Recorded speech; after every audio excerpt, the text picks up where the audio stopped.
Assalamualaikum warahmatullahi wabarakatuh. Kembali bersama channel Ubaikan Inhil. Seperti biasa yang banyak membahas seputar pendidikan profesi guru atau informasi-informasi guru lainnya. Nah, kali ini saya ingin membahas seputar eh, kenapa guru PAI itu lambat dipanggil PPG. Setidaknya ada beberapa faktor.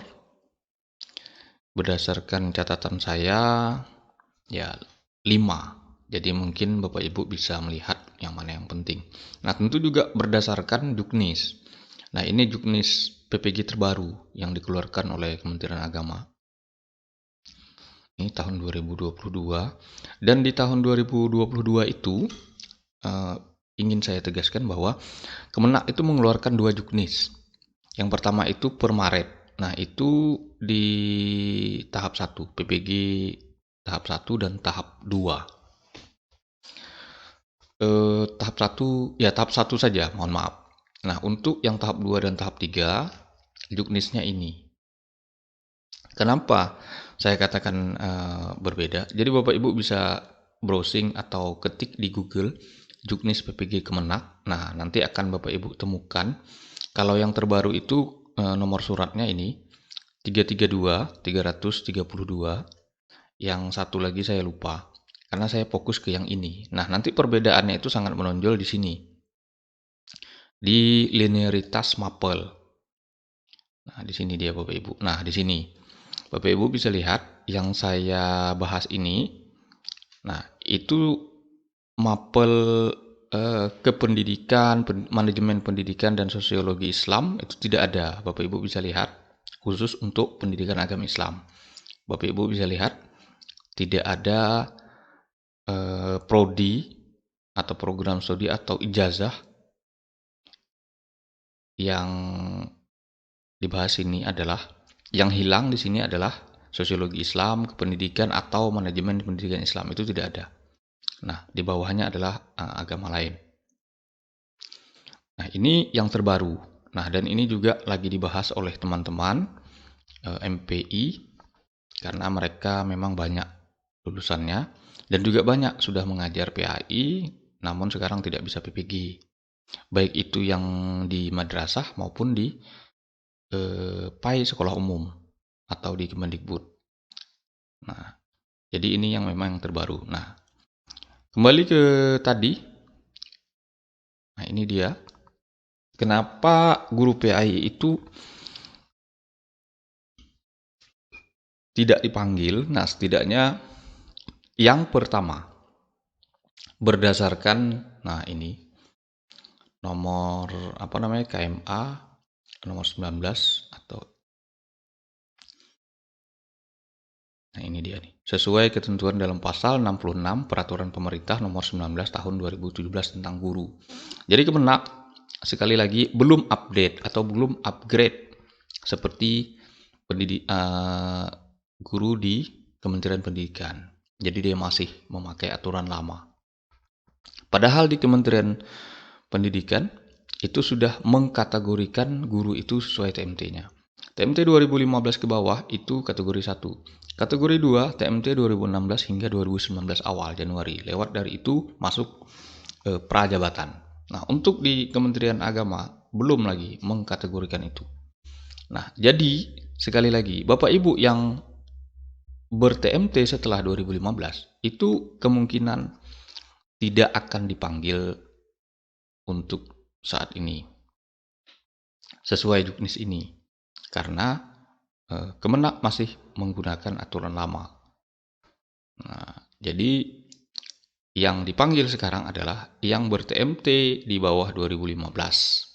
Nah, jadi Bapak Ibu sudah di situ saja dikunci. Itu yang pertama. Yang kedua yang ingin saya beritahukan bahwa kenapa guru PAI itu tidak dipanggil. Yang berikutnya adalah masalah nilai. Nah, di sini juga dibahas masalah nilai. Jadi nilai itu merupakan prioritas. Nah, Saya ingin menyampaikan kembali bahwa di daerah saya baru dapat informasi karena Bapak Ibu bisa lihat di channel saya, nanti ada saya posting beberapa saya mengikuti kegiatan di Kanwil. Itu saya tanya kawan-kawan saya di SD dan SMP, satu orang pun tidak ada yang dipanggil, Bapak Ibu. Nah, ini bukan masalah TMT karena ada guru yang saya kenal itu dia nanya ke saya, coba cek TMT kakak yang di Siaga, kakak mengupload SK yang tahun berapa. Ternyata dia TMT-nya tahun 2007. Ternyata tidak dipanggil. Nah, berarti nilainya otomatis sangat rendah. Nah, atau misalnya di bawah standar nasional. Nah, itu yang saya tahu. Karena di kabupaten lain itu setidaknya ada 10 orang yang diterima. Di tempat saya, SD SMP itu tidak ada. Nah, itu informasi walaupun satu orang. Tapi informasi itu dikagagi. Entah misalnya dia segan menginformasikan ke kawan-kawannya karena mungkin hanya dia sendiri atau 2 orang. Nah, tapi yang jelas sampai saat ini kawan-kawannya tidak ada yang mengakui yang terpanggil. Itu kan luar biasa. Sekitar 80 orang satu kota itu guru PAI yang SD itu tidak ada yang terpanggil. Belum lagi yang di SMP. Termasuk teman-teman saya yang di SMA, SMK. Nah, itu satu orang pun tidak ada yang terpanggil. Nah, kawan saya yang terpanggil di satu sekolah itu, dia baru pindah dari kabupaten lain. Nah, jadi datanya itu berdasarkan dari kabupaten lain itu. Nah, jadi ya dianggap sebagai ya tidak dari ya kota tempat saya juga. Kurang lebih seperti itu. Nah, yang berikutnya itu menurut catatan saya guru PAI itu tidak dipanggil adalah ya karena keterbatasan kota atau anggaran. Nah, ini tidak dipungkiri. Yang pertama, biaya anggaran APBN itu hanya 5.000 per tahun. Anggaran LPDP kurang lebih juga. Yang tahap 3 itu sekitar 6.000 lebih dikit.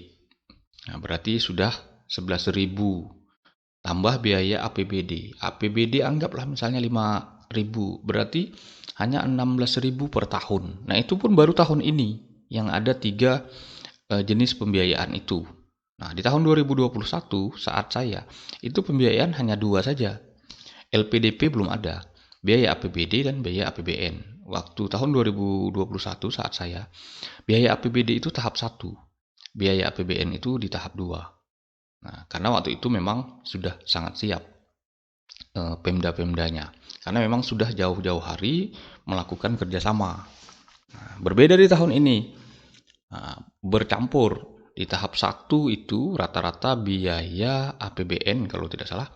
Nah, di tahap 2 itu bercampur biaya APBN dan biaya APBD.